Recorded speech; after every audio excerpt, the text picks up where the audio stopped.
घरभित्रसम्म आइपुग्यो कि के गर्ने हामी कहाँ जाने अब हेर्नु त्यहाँ कोठा कोठामा गइसक्यो बस्ने कुनै ठाउँ छैन रात पानी यस्तो परिसक्यो खाना 10-11 बजिसक्यो 11 बजिसक्यो खाना पाकेको छैन घरमा पानीले गर्दा हेर्नु न कति पानी पनि कति परेको कि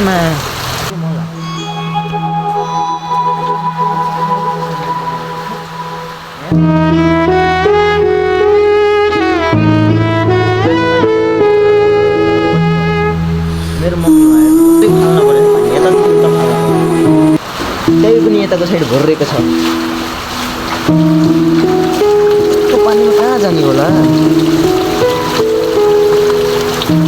न खाना छ न लाउन छ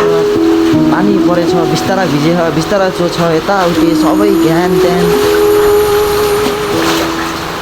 के हो कस्तो पानी आउनु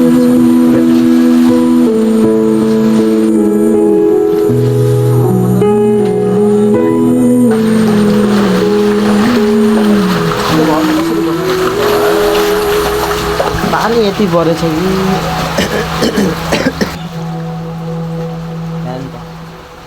यस्तो भिजिसक्यो पानीले गर्दा